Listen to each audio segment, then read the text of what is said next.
It is time to cover our nuclear revenge again, and welcome to the video. Let's start the video. They stole Christmas presents from my foster kids, so I stole the Christmas season from them. Vintage Patriot 2040. My wife and I once lived in an apartment complex in our first year and a half of marriage.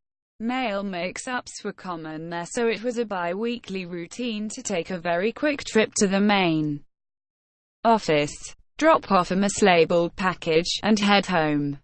Jump a year into the future and we have a home and are taking care of foster kids that have just recently entered the system. We desperately want him to have a good Christmas since life has dealt him so many bad hands. Just once I want him to experience a Christmas where they feel more valued than drugs and get more out of the holidays than sexual abuse thanks to their biological family.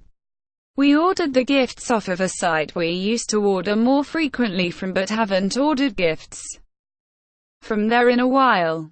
We found the perfect gifts.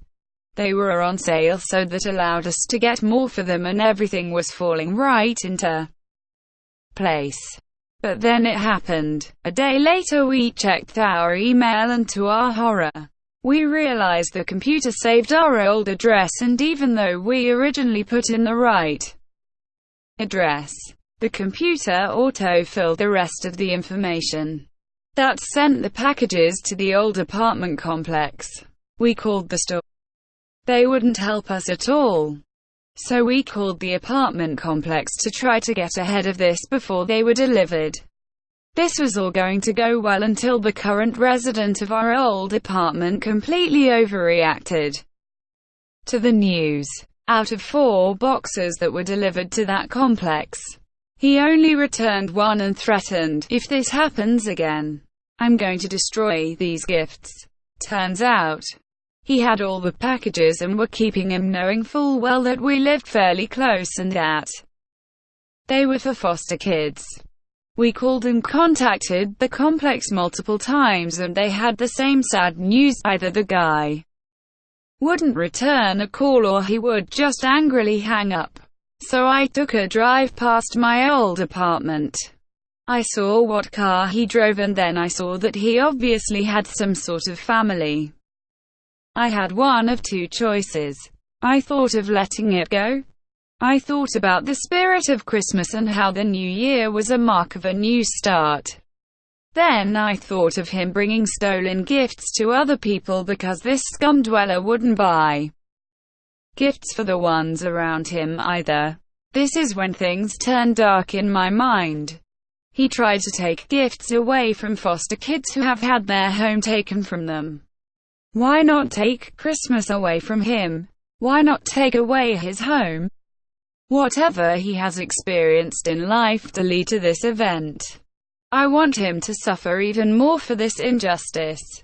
In a right mindset, I talked to a cop friend of mine and there wasn't much I could do without going to small claims court and spending a good bit of money. I even posted on Ask Legal Advice to get some help and got similar answers. The plan executed as follows. I parked on a hilltop overlooking the complex. Luckily the apartment is close to the base of the hill, so I had a perfect spot to observe. After I waited for the guy to come home, I made note of his vehicle to confirm that was indeed his car and then went to the store. I picked up several dozens of eggs and a can of spray paint and went back home to await nightfall. I went back out around 2 a.m. I pre-mixed the eggs and kept all of the shells. I went to a more secluded spot away from the complex where I knew I could park and find a route that didn't have any sort of security cameras.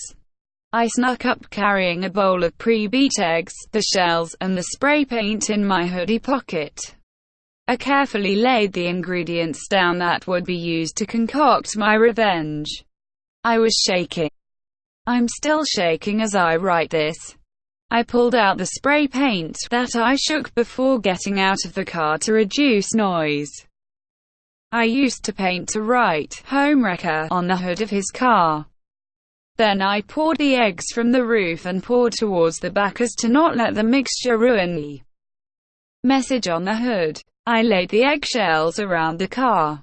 I placed a note on the bush outside of his door that read, "Fertilize these eggs," in hopes that wife or partner would see it.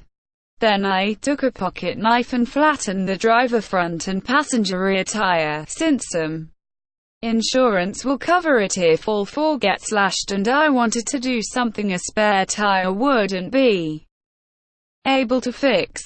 I went to flatten a third tire, but I saw headlights of someone heading into the complex, so I had to bail. I made me way back carefully to my car and drove off. I don't know how all of this had an effect, but I'm afraid to go back again and check on things without raising suspicion. So far no one has reached out to me to ask about the incident. I made it out, but I will update if I find anything else out. Oh, and Merry Christmas. Update. I went back because it was killing me. I wanted to drive by and take a picture for you guys, but the car is gone. The shells are still littered on the ground, but it looks like the car was towed. There were also remains of a broken coffee mug at the base of his door. I like to imagine that he walked out, saw it, and spiked it into the ground out of anger. Or maybe his wife saw it and chucked it at his dumb head. I want to imagine that it destroyed his home so he can get a taste of what a broken home feels like. Just like how these foster kids have had to experience this time of year their whole lives. I told my family that someone had stolen or destroyed the packages, and they are all chipping in to shower the kids with gifts so they will not be without. Of course I didn't tell them about the gifts or the plan of revenge on their behalf, but the great gift I will have received this year is that some sense of justice has been fulfilled. The best gift is being able to give these kids a Merry Christmas and the look on their faces when they get all of these gifts.